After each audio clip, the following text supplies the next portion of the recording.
Unsiloed podcast is produced by University FM, elevating the stories of your institution. Welcome to Unsiloed. This is Greg LeBlanc, and I'm here today with Kurt Gray, who is a professor of social psychology at The Ohio State University. Actually, the professor of social psychology of polarization and misinformation, okay, which I guess maybe you're the only person on the planet that has that specific title, right? But you also head up this thing called the Deepest Beliefs Lab and the Center for the Science of Moral Understanding. Welcome, Kurt. Thanks so much for having me on the show. Well, I forgot to mention, of course, that you've got these two books, one of which just came out. It's called Outraged, Why We Fight About Morality in Politics and How to Find Common Ground, which builds on the work in this previous book, co-authored with Dan Wegner, called The Mind Club, Who Thinks, What Feels, and Why It Matters. I think this is maybe, 10 years ago? Or before? That's right, yeah, it came out in 2016. Yeah. Now, I guess, first place I'd want to start is you've been teaching this class called The Science of Moral Understanding for a while. And from what I gather, it's a very popular class at UNC where you've been for a long time. And, this idea of the science of moral understanding, I mean, obviously it's got its origins going way back, into the Enlightenment and maybe even further back. But in the contemporary academic context, it seems like it's a relatively new field, right? How should we be thinking about this? I mean, is this, because it seems to, you're focusing on the descriptive and you're trying to avoid the normative as much as possible. And it's, its main home is in psychology departments, but presumably people in anthropology and other disciplines are also equally interested in the science of moral understanding. What is the state of this field, and where has it come from, and where is it currently located in modern academia? Yeah, it's a great question. The point of the field is to understand that people who disagree with you are not evil monsters. So in that sense, there is a normative claim, which is that we can understand the morals of other people as morals and not as lack of morals, for instance. But you're right, it connects to so many different fields. I think, for me as a psychologist, it really makes sense in my field because it's about how we make sense of the minds of others. And in particular, the fact that other people can have different thoughts and feelings, right, psychological things that are not evil, even if they disagree with us. So I think that's really, what it's about. And the class that I teach is really teaching students how they can understand these moral disagreements and divides and not compromise their morals, but also, again, understand that other people who disagree with them are not evil. Right. And of course, a big part of it is trying to find out the kind of evolutionary rationale or origins of our kind of, moral way of thinking.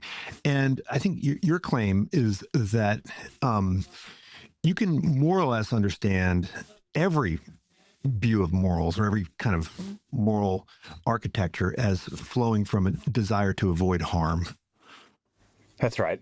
A desire to avoid personal harm, but also a desire to protect the vulnerable around us. So kids or animals, right? The order of society. These are all things that can be harmed. And so the kind of morals that we all obviously agree on are when we all obviously agree that something's going to be harmful to ourselves, or a kid, like child abuse, right? Animal abuse. And we've agreed on these things for a long time because evolutionary speaking, right, it's been harmful for a really long time for us and our species. But we disagree about harms where it's a more matter of perception, right? What's going to harm the country?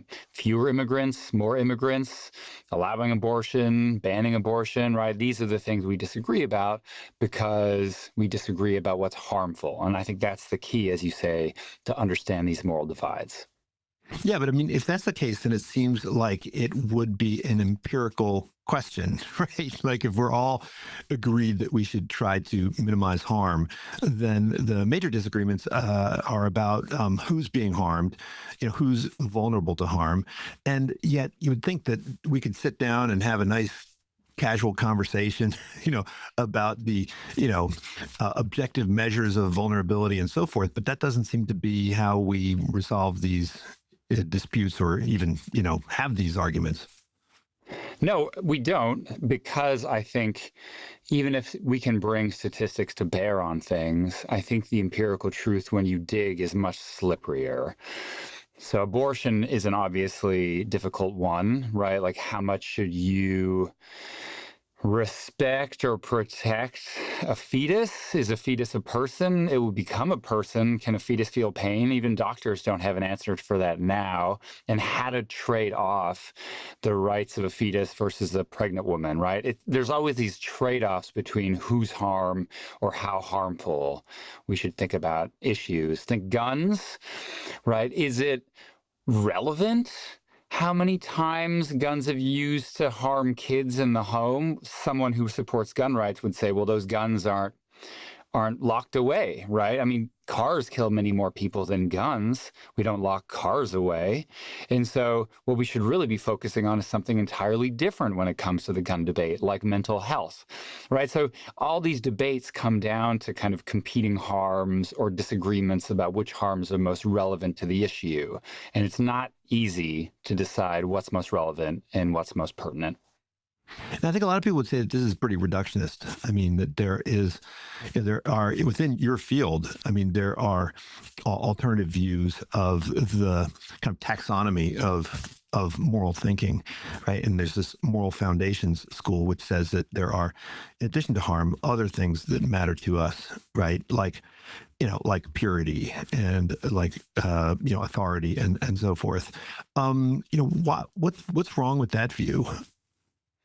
In some sense, there's nothing wrong with that view, in that you can taxonomize the moral world as much as you want, right? And even the person who made up that theory, right, John Haidt, he started with 3, then 4, then 5 different kind of foundations, value, whatever you want to call them. It shapes, right? It changes over time. There's 6 now, I think. I think it's fine to divide up the moral world into categories. I think what my theory is really about is about how the mind actually makes these decisions. And, you mentioned earlier, it's an empirical issue about harm. Well, it's really an empirical issue about how the mind works. And every study that I've conducted and every study that's out there, it shows no matter what value you think about, whether that's direct physical harm, that's what John calls harm, or things like violations of fairness or impurity or disloyalty, these are all moralized by people. They're all condemned when they seem to cause harm. So it doesn't matter, what you call it or how many slices you slice the pie into, the filling of the pie is always the same, and that's the perception of harm.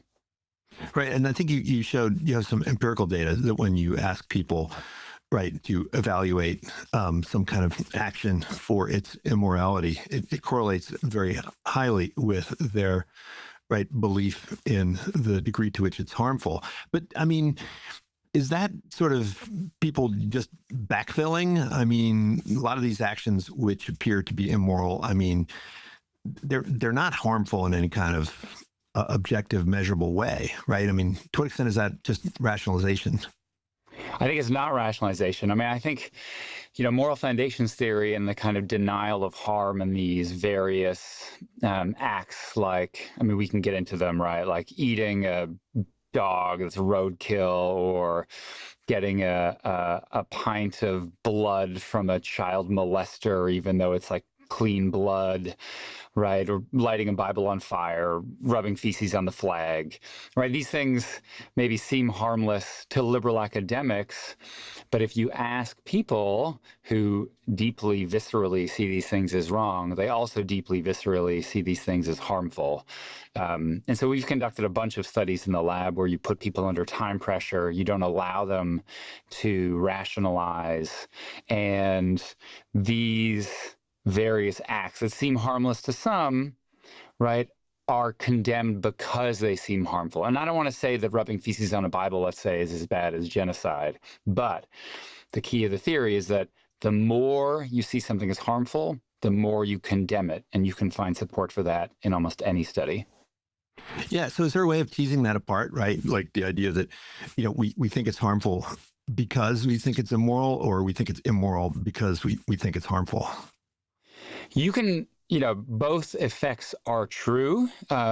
If I tell you that someone, in the room next door to me is doing something incredibly immoral right now, you will infer that that act is harmful because that's how deeply you associate harm with morality. But it's very easy just to manipulate how much harm something's caused and show that moral judgment tracks that, right? It's also very easy to show that these perceptions of harm are pretty visceral. And in fact, John Haidt, who seems to argue against this idea, actually has great data to show that it's consistent with the idea of harm. If you tell something about something that's totally harmless, and the example he uses is a brother and a sister having consensual incest, you ask people, is this wrong? And they'll say, yes, absolutely. And you ask them why, and they're like, well, I just can't shake the idea that they're going to have bad kids, or, their family's going to be ruined, or so forth, right? They literally will say, I can't shake the idea. And that's how it is, right? It's a visceral feeling, like morality, right? If you know something's wrong, you know it, you feel it deep in your gut. And if you know something's harmful, like, look, Greg, I'd love for you to stick some forks in an electrical outlet, and you got to trust me on this. It's totally safe, right? You're going to pause. You're going to get sweaty as you put the fork towards it. In the same way that telling you that a brother and a sister making love is totally safe, you're going to think, I don't believe you, right? Because in millions of years of evolution, whatever, there's good reason not to believe that something is, that is moral, is not harmful.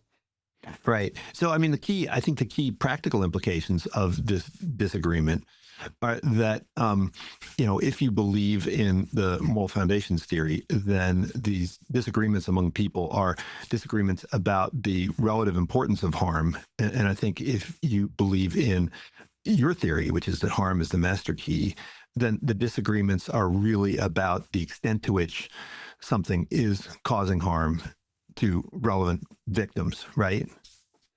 That's right. It all comes down to kind of who's being harmed and by how much.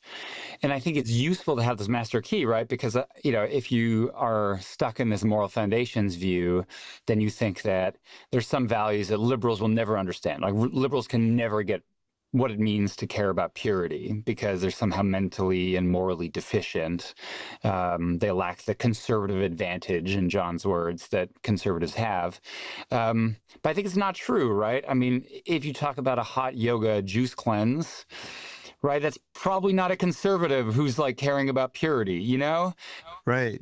Or organic food, right? Or, yeah. Exactly. Or who's respecting the authority of civil rights leaders or union leaders? Or, when it comes to presidents, presumably when Biden was in office, right, many conservatives were happy to malign the highest authority in the land, suggesting it's not just conservatives are slaves to authority and liberals don't get it. It's just that how much people hew to various values, and there's many more than 5, right? There's punctuality, industriousness, whatever, right, are just all about how much that protects us from harm. Okay, so I think maybe part of it was driven, I think, as you suggest, is that, if you take a preconceived notion of what purity is and you define it as sort of the kinds of purity that are normally associated with, right, conservatives, then of course you're going to see that conservatives value purity more. But if you step back and try to take a more objective view of purity, then the organic food, electric vehicles, now all of a sudden you can see, wow, okay, those things are kind of manifestations of this purity as well. I mean, I think the whole, RFK thing is fascinating because who supports the kind of anti-vaccination movement? It seems to be, your Marin, folks who are pursuing some kind of purity from one angle. And then, he's got sort of more conservative opponents of vaccines, maybe in Orthodox Jewish communities who are, pushing purity from a much more conservative view. And so they kind of converge on some of these issues. That's right. And what's a conservative and what's a liberal position varies over time. And so there's no, it's such an essentialist theory, this moral foundations, right? There's liberals have some magic boxes in their brain, and conservatives have more magic boxes in their brain. And I think that's not true at all, right? values we care about and why and when are just about kind of understandings of harm, right? I think with purity, if you think that driving a gas guzzler is going to destroy the environment, it's not just because you care about purity, it's because you care about your children having clean air. Right? If you're against vaccine, it's not just you're like, well, it's impure. You think it's going to give your kids autism. It's going to kind of pollute your blood, right? And so all these things, the buck always stops at understandings of harm. So, I mean, these also correspond to different theories of, the harm causation, right? So it's like it's a view of the mechanisms of cause, right? There's different kind of, I don't know, architectures or causal models of how harm comes to be, right? That's right. I mean, Richard Schwader, who I think was actually Haidt's advisor, right? His work in anthropology argues for different causal ontologies, which is a word I don't put in the book because it's a pretty academic term, but it's just basically like, your understandings of how the world works when it comes to causation. So is it the case that giving someone the evil eye can cause impotence? I think in Western culture, we don't generally think so, at least in America, but there are other places where that is assumed to exist. And so your understanding of like how harms are caused really shapes your kind of moral judgments because, again, harm and morality are so tightly yoked. Yeah, I think you talk a lot in the Outraged book about this, concept creep, right? How we live in this insanely safe world, right, relative to our ancestors and relative to people in other parts of the world. But we seem to have, a constant amount of vigilance against harm, right? I mean, do we have like a good, solid biological or psychological model that helps us to understand why that's the case? I mean, yeah, it's a pretty simple psychological model, I think, when you kind of boil it down, which is there are some things that humans are really intent on finding, right? You can imagine those are mates, those are food, and those are danger, right? We're really motivated to find danger because for millions of years, the people who are not motivated to find danger got eaten, right? And so we're so motivated to find danger. And in the past, when there was more dangers, well, that we could just be like, oh, yeah, like don't wander outside because we're going to get eaten by an animal, or don't wander on this side of town because we're going to get, murdered. But today, when everything's so safe, you like ensconced in your house in the suburbs, there's not the same harms surrounding you, but you're still compelled to find them. And so your idea of what is harmful now creeps to include those more like banal suburban forms of harm, like a white panel van driving slowly, or someone with clover on their lawn, or right, like these things, right? Your kids walking home alone was, something I talk about in the book, right? It didn't used to be harmful, but now it seems harmful because we know there's harms out there. And so doggone it, we're going to find them. Yeah, so it's like our immune system. When we get rid of all the major pathogens, it starts turning on, on our cells, right? Exactly. It's like, yeah, I like that analogy a lot. So it's almost inevitable that we are going to be like hyper protective, parents in a world where there's no, bombs raining down on us. That's right. And, it's flexible. So as, we're like more in danger, then our concept of harm kind of like relaxes a bit more. But I mean, I think the funny thing about it is even worrying about the creep of harm, right? Like saying, oh, like the worst things facing our kids these days is the fact that like we're coddling them and we're thinking everything's harming them is itself the creep of harm. In the Industrial Revolution, parents would worry if their kids come home with all their fingers from using like machinery, but now we're worried about like, are they psychologically resilient enough because we're like driving them too many places on their own? I mean, I'm a parent. I get it. I'm with them, right? I want my kids to be independent and resilient. But it's interesting to think about it from the scope of like societal progress. Yeah. And so, I mean, it's hard to distinguish between there's no real distinction between objective and subjective harm, right? So if we say, the people who are experiencing, PTSD now from, I don't know, getting a bad review at work, we think, oh my gosh, these people are so lame, you should be getting PTSD for having your leg blown off. But, subjectively, it could very well be the case that they are experiencing the kind of, psychological trauma that would be comparable in some objective way to what people experienced, in the Middle Ages with the plague. I mean, you know, Yeah, there's certainly objective harm. So, we'll say blowing your leg off is objectively harmful. But the mind is so powerful at constructing its own experience that you can get wildly objective effects from subjective things. And so I have a little bit of work with a psychologist at Harvard named Rich McNally. And he does this amazing work, and he has some work from back in the day. He studies PTSD now and how it's expanded and how more people are suffering from it, from, like you say, a bad review of work. But he has some really great studies on how people who think they've been abducted by aliens have PTSD symptoms, right? They literally get the physiological reactions. And so, right, they're so, like, they obviously were not abducted by aliens or probed, but they believe it so much, right? And it's made their reality so real that they get the symptoms. So, right, like you said, it's blurred. right. And this opens the door, I think, as you say, to, conflict entrepreneurs and, the outrage industry or the, anxiety industrial complex, right? Yeah, right. Because they know that you're sitting there in your home pretty safe, but really worried. And so that, people coming over the border or, they're like taking your appliances away or, this president or that president is really hurting you, right? Like they're just pumping you full of anger. Well, pumping you full of fear, and that makes you angry, morally outraged. And so they know for sure. So, I mean, is part of the reason why we have this partisanship the lack of an external threat? I mean, do we need to just drum up, let's vilify China, vilify Russia, like let's find some enemies, I mean, you would have thought that COVID-19 would have been a sufficiently strong external threat that it would have maybe dampened some of these, right, partisan conflicts, but it didn't seem to work.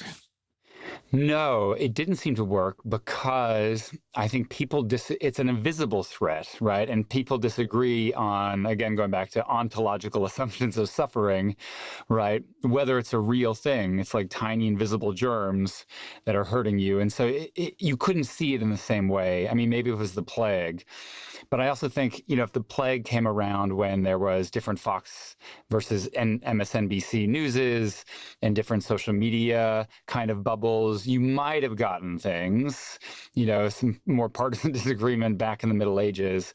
But I think, the invisibility of it coupled with the kind of like already existing partisanship, I think really didn't help. But, if aliens invaded or Russia invaded, you'd hope that we would come together, but maybe you could spin it on social media of like, well, the aliens are on our side, or like the cleansing the people we don't like here. I don't know how it might unfold. But it seems like there's a positive flip side to this concept creep, which is that we have expanded the circle of empathy somewhat, right? So we tend to perceive, I don't know, more objects, creatures, and humans as being vulnerable to victimhood than we might have in the past. Is that a safe conclusion? That's right. I think as we get safer, we see more things as harmful, but that we also see more things as needing protection, and that includes animals, people who are different than us, right? It used to be that, a millennia ago, you would care about your tribe, and that was it. If the neighboring tribe who said shibboleth a little differently, you disliked them so much that you could murder them as they tried to cross the river. It's like stories from the Old Testament are just chock full of violence against like minimally different people. And now we try to live in harmony a little more. Or dogs. I'm writing a paper right now about dogs. They used to be, you used to have them for protection, to help work, herd the sheep or like fight off intruders. And now, they eat from your plate. There's one story of like someone breastfeeding their dog. These things are like would seem insane a decade ago. They would certainly seem insane 100 years ago, because we can expand our moral circles to these animals, right? We could care about them because we're ultimately safer and more prosperous. Now, a big part of your research is about sort of I don't know, the extent to which we either anthropomorphize or dehumanize, right? And I think your research with Dan Wegner was really all about this, right? Where do we draw this line, or how do we conceptualize this boundary between what is most agentic and most susceptible to harm, which we think of as humans, right? And you've discovered that there are really two different ways, right? Two very different concepts that we sometimes combine in this notion of, right, humanity, the kind of vulnerable feeler and the thinking doer. That's right. Right. So if you think about who has a mind, this kind of old question we've been looking at for a long time in the Mind Club, there's generally a sense of mind having, from rocks to animal, plants, right? Minerals, vegetables, animals. Great chain of being. Exactly. Humans, angels, God. But it turns out when we kind of think about different targets, different entities, different people, animals, we kind of split the sense of feeling from the sense of thinking.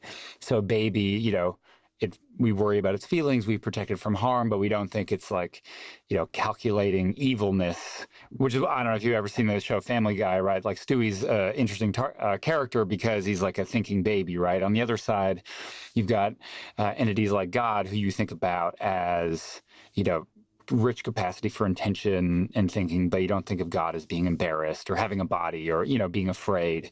And so there's different senses of mind having, and they predict how we treat different targets. But I mean, it seems like there is a trade-off between the two, right? Like, in other words, the greater the extent to which we see someone as a vulnerable feeler, the harder it is for us to think of them as a thinking doer, right, in certain contexts. That's right. And so even though these dimensions may kind of shift across, from supernatural entities to animals to corporations even, when you're thinking of people in particular, we have a tendency to do what I've called moral typecast entities as either, thinking doers or as vulnerable feelers, right? So if you think of a CEO, right, laying off lots of people, and you think of them as just like evil, intention, agency, and then you don't imagine that they might go home and, cry because they have, I don't know, some hemorrhoids, right? Something like really bodily that you're like, wow, they must really suffer, right? You don't think of that because you just think of them as like only thinking doers. And likewise, you don't think of as like a poor orphan or who's hungry as, being capable of thinking deep thoughts necessarily, or planning mass murders, let's say, right? They're kind of like very different. And so this is why, for instance, if you are in court and someone is trying to get the death penalty for some crime, you will say, look, I didn't intend this. I'm just a victim here. I suffered as a child. I'm just so much suffering, right? And so this is what people use to escape blame. So it's really a tension between blame and pain. Mm-hmm. And so I think this means that sometimes it makes sense to play the victim card, but this can also backfire. I remember, who was it, the CEO of BP, right after that big disaster. He was quoted as saying, like, this has been the worst 3 weeks of my life, and everybody was like, what a jerk. Like, what do you mean you're suffering? Like, you're the CEO, you're not allowed to suffer, that kind of thing. That's right. And there, hundreds and thousands of poor animals who are getting covered in oil, So I think that's really where the tension is, right? If we've identified a victim like Harvey Weinstein, and he went into court with like a walker, I think, in like a neck brace or something, trying to be like, I'm the real victim here. I'm just trying to like help women in film. Everyone knew it wasn't true. And, he was obviously convicted. And so it has to be believable. Right. But in general, I mean, this is how you garner empathy, right? So to the extent to which, we care about people, to the extent to which we put their harm into the equation, we have to believe them to be vulnerable in some way. That's right. That's right. And I think the difficult thing is when it comes to the ability to suffer pain, like that is ultimately a matter of perception. Like you can, agency, someone's intending, you can see that more on the surface, right? Like I'm going to think, and then I would do something, that's agency. But if you start crying, like, are you a method actor? Are you actually in tears? Are those crocodile tears? So questions of pain, are easy to accept when it's your family or your friends, perhaps when someone's very different than you, or maybe you're locked in a conflict with someone and they're crying, right? It's much harder to take their pain as authentic. But I mean, is this realistic? I mean, can we actually overcome these deeply rooted, correlations? I mean, I remember I was reading Solzhenitsyn back in college, and he's famous for saying something like, good and evil run down the middle of every human being, and this seems to be very difficult for people to have in front of them at all times, because we do want to typecast folks as either victims or perpetrators. I mean, is there a way that we can overcome that? I mean, or do we just have to accept that people are going to be making these dyadic distinctions? I think it's probably a bit of both. I mean, human nature is powerful, and it is what it is for millions of years of evolution. At the same time, ourselves and our minds and our society are not where they were 200 years ago, or even especially thousands of years ago. We're kinder, we're more compassionate. So I think we've overcome a lot of these impulses already, but I think we have more to go. And there are heroes, in a sense, exemplars who have managed to overcome this, like Daryl Davis. Talk about him in the book. He's a blues musician, a Black man who has, over the course of his career, befriended hundreds of KKK members, right? So he's resisted this tension, like dialectic, to say you're either a evil perpetrator or a vulnerable victim. He's just kind of met many people where they're at, and just saying, look, you're a human being, you're worried about threat, you're looking for understanding, and he gives that, and then in the process gets them to hang up their robe. So it is possible. People have done it, but it's not easy. Well, I mean, you talk about the importance of stories, right? So, everybody's trying to persuade each other to change their mind using facts, and it doesn't seem like facts work. So how do stories work? Well, facts don't work, right? Again, because we disagree about what's relevant, and we disagree about what's a fake fact or a real fact. But stories, I think, are truer in a way that facts never can be, which seems crazy because, I'm always taught and teach my students that, like, anecdotal evidence is not real evidence, right? We deal with facts. I'm a scientist. Yeah, it seems like it's cheating, right? If you're an academic, you think that this is sort of not worthy of, doesn't have a place in academic conversation.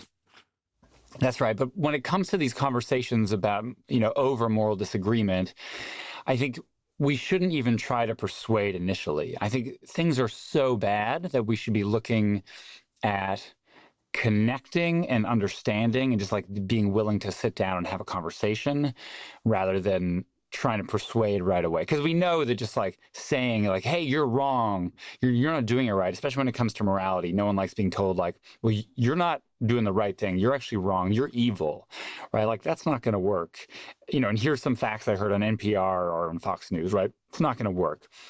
And so instead, stories are a way of sharing one true thing, shall we say, right? This thing happened to me, and it's not a talking point I heard on the radio. It actually happened to me, and let me tell you about it so that you can better understand me, right? It's not like, I think it's powerful because it's not the thing that you're going to use to persuade in policy, let's say, although often stories are persuasive in policy, but instead it's a way of saying, here's where I'm coming from. Can you understand where I'm coming from? And that's a great place for a conversation to start, right? Now I understand you're a person, I'm a person, and let's explore our perspectives rather than argue about complex policy issues. Yeah, I remember during the COVID pandemic, I was teaching this class, and a lot of students were, having trouble, getting the work done and so forth. And I kind of said, hey, listen, you guys got to get this work done and stuff. And I could tell they just thought that I had zero understanding of what they were going through. And so I thought, well, maybe I should tell them about all of the things that I've gone through. And then I thought, well, that's inappropriate, in my position. But it works, right? I mean, it does cause people to. I mean, the facts don't seem to work unless you have some way in that builds trust and builds empathy for where you're coming from. Right. And I think increasingly, perhaps with the kind of the creep of harm and this kind of maybe moral progress, even if it's bumpy, I think there's more storytelling. Also, because we're all, on different pages when it comes to facts, right? So stories become ever more important. And you certainly see, I like this argument you made about like, well, it's not really appropriate as a professor to kind of like share my experiences. But then I know much younger professors who right out of the gates, they talk about their therapy they've been through and, the suffering they've done. And here's where I'm coming from. And I think for, some generations that seems crazy, but for young people, they're like, yeah, it's all about your story and your mental health struggles. And like, let's share our stories. But look, I mean, you talk about dyadic completion. So if we become more aware and more appreciative of the suffering of others, doesn't that mean we then have to expand the kind of, I don't know, portfolio of bad guys, right, in order to make sense of all that suffering? Yes, in some sense we do, right? So the more that we're concerned about the suffering of others, the more we're worried about the villains who might harm those victims. We could all agree on some certain villains. Right after the murder of CEO Brian Thompson, right, many people kind of celebrated the act of Luigi Mangione, even though, right, murder is obviously wrong.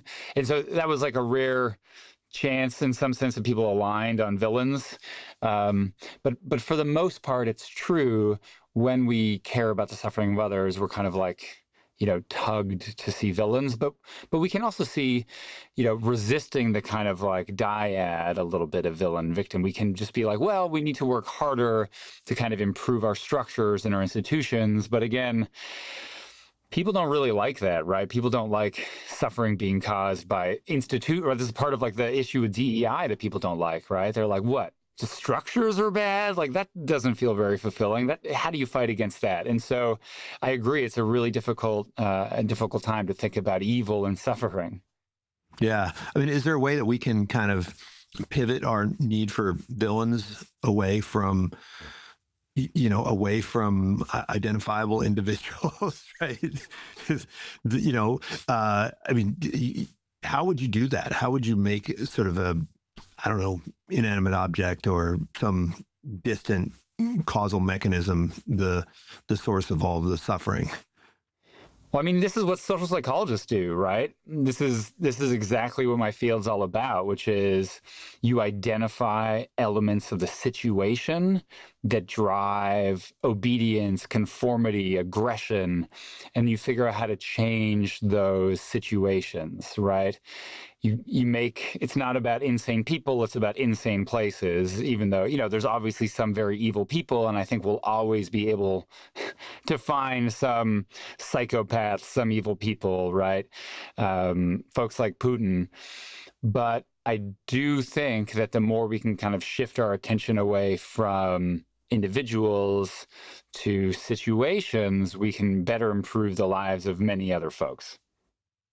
Now you have some interesting work. I think you did a lot of work on kind of robots and machines and, how we attribute both victimhood and agency to them, right? There's two different ways to dehumanize people, right? One is to animalize them and one is to, mechanize them. That's right, yeah. Yeah. So, how I'm always fascinated when people attribute agency to their Roombas and these other like robots that they're working with. And some people, of course, are, attributing some kind of agency and potential victimhood to the AIs that they interact with. Again, minds are not only a matter of perception, but minds are also a matter of like interaction. And I use GPT a lot. I'm studying how people use GPT for empathy and for supporting moral decisions. And if you think about it in the abstract, of course, these kind of silicon circuits cannot feel like a person can feel. It like lacks kind of like this fleshy substrate of pain and pleasure. But then you're talking with it, and it's just easy to use the kind of your back and forth as evidence that it can feel, it can think. And so I think it's very easy with AI and robots to worry about their feelings, or with your pets thinking about their thoughts, right?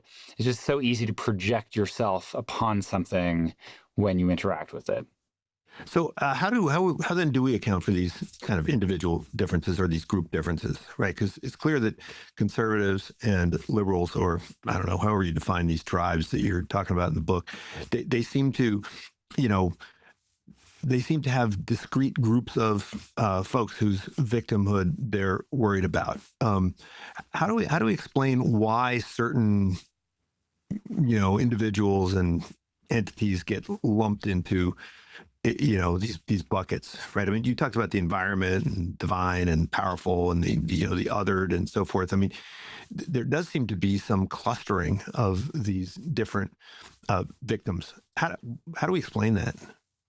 Yeah, and I think, I appreciate bringing up this because, in some sense, thinking that all of morality it revolves around harm could be seen as reductionist, but I think it's not when you understand that there's a lot of richness in the kind of different villains and victims, especially, that people worry about when it comes to harm.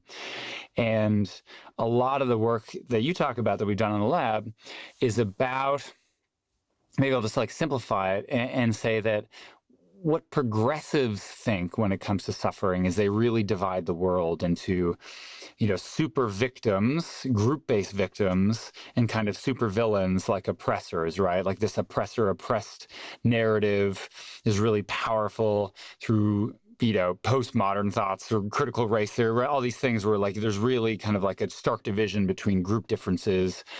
And conservatives, especially classical liberal folks, are more about kind of individuals, right? We're all individuals. It doesn't matter how you're born. It doesn't matter how you look or what you believe, right? We can all suffer. We can all cause suffering. And so I see the kind of modern political divisions as really being driven by well, how much is suffering really just about what group you belong to? Or the actions that you do, kind of this personal agency. And those are really at odds with each other. And I think that's what's really driving a lot the political disagreement today. Yeah, there's an article in the New York Times a couple of days ago. I don't know if you saw it. It was about this undocumented Chinese immigrant who was working at a cafe in Nebraska or someplace, right?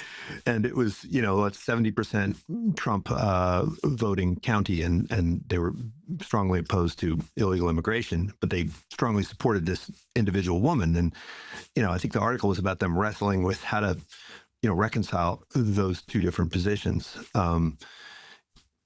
Did you see that one? Yeah, I mean, I think,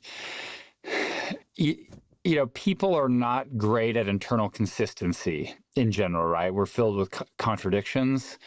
And I think when people think about someone like illegal immigrants, right, they have a picture in their mind of, migrants like MS-13 coming across the border to deal drugs. They don't think about a waitress in a cafe, right, who's a member of their community. So a lot of the disconnect just comes from who you picture in your mind's eye and then actually how it happens, right? And this happens with so many issues, right? Like gay folks, right? You're like, oh no, they're going to drive around and recruit my kids to be gay. And then it turns out that you have a gay daughter. And you're just like, oh, she's not a monster, she's family, and let's all get it right. So you get moral progress this way by kind of contact with these folks. But we increasingly live in kind of divided, segregated communities, and so that contact doesn't happen as much, but it's super essential for bridging these divides. So it's almost like the main differences are in how they typecast, a specific subgroup. Exactly, right. The image that we have in our mind, are they villains? And now they're recognizing that their community member is a victim, right, of these ICE raids. And so they, you can subtype too, right? You could be like, well, I have a black friend, so I can say this. And then you make some claim about African Americans in general, right? So people are good at kind of splitting things in their mind. But in general, the more you have kind of sustained contact with people who are different than you, you show kind of more moral understanding. Yeah, you also talked about the victim mindset, right? And is this sort of a distinctive psychological profile, or is this something that is, I guess, I don't know, acquired by the environment in some way?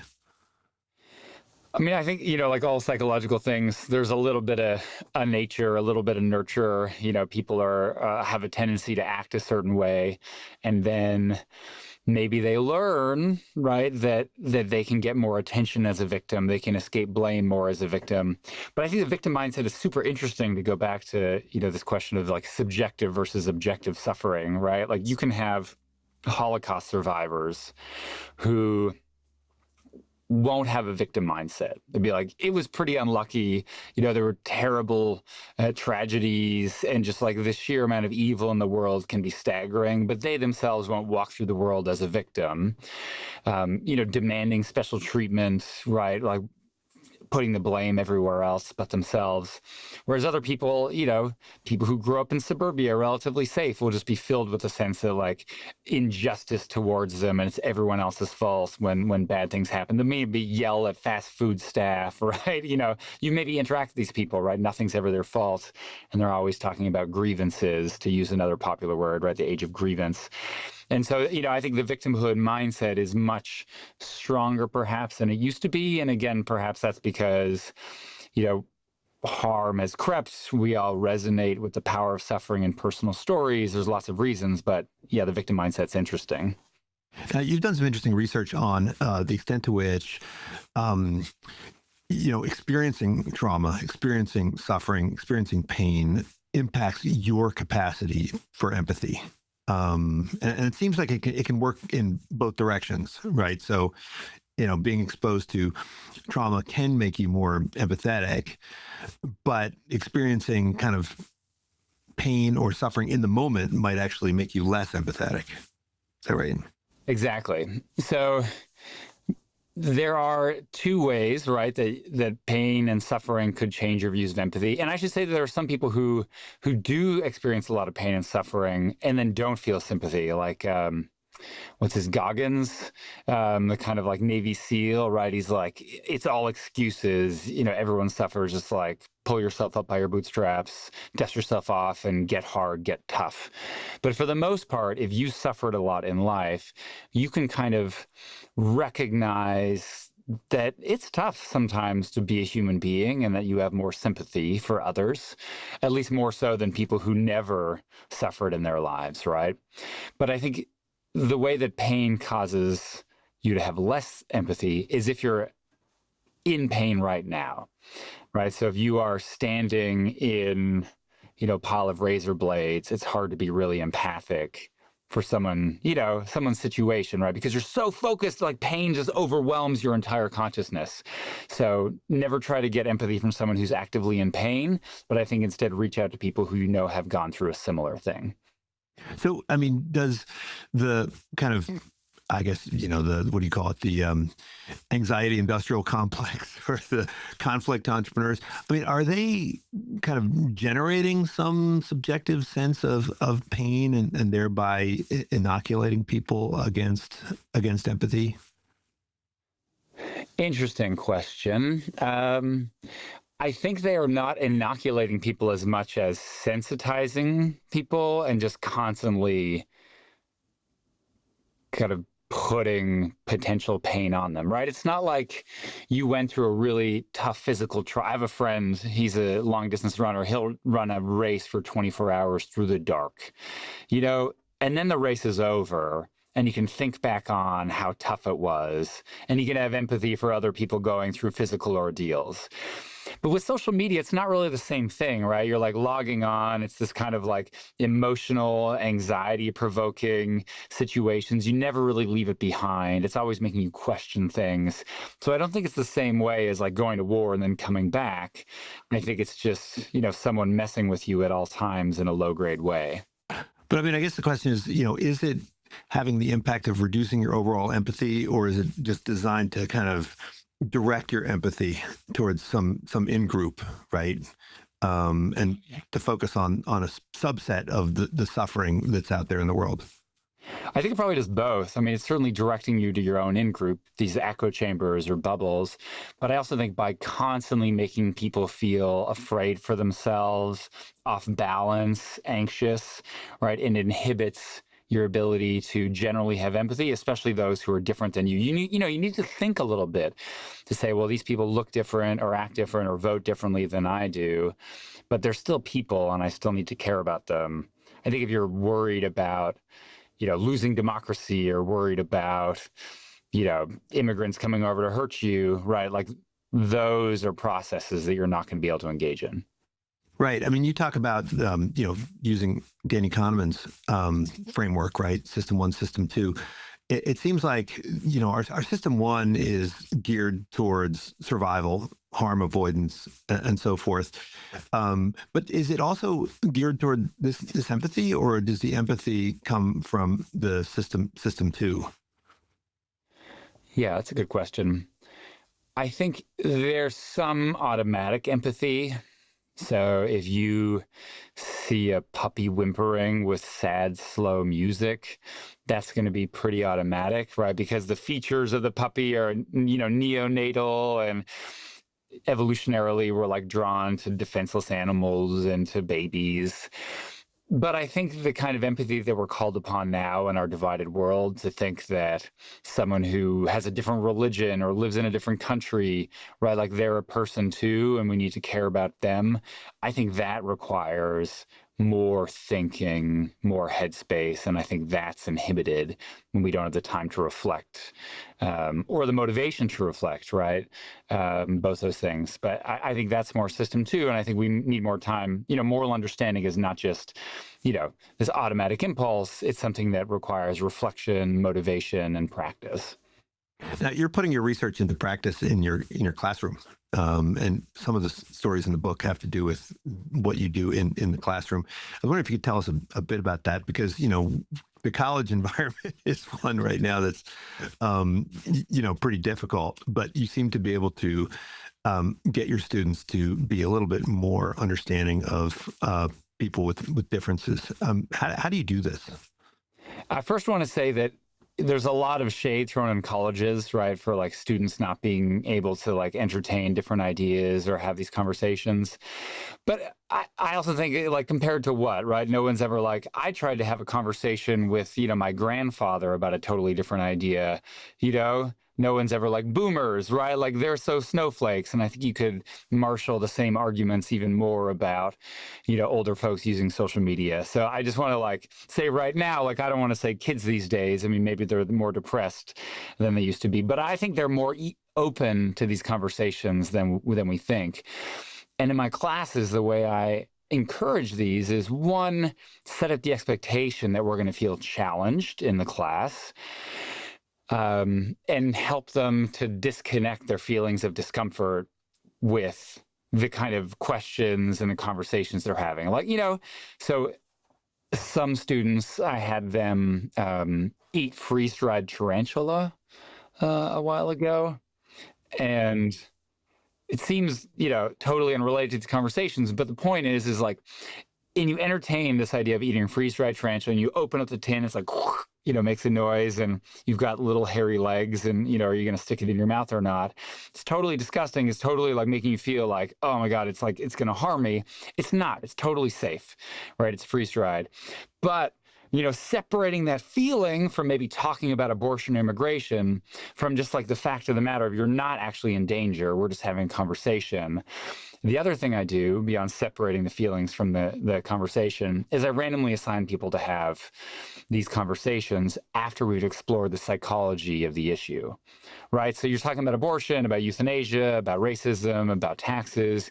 You might have to defend a position that you don't agree with, and you're going to do it using all sorts of, facts, in a sense, that we learn in the class, right? And so you can kind of like get in the head of someone who disagrees with you, and that can make you respect them. And so the class has been really successful in terms of getting students to think about these things, and the reaction's been really great from those students.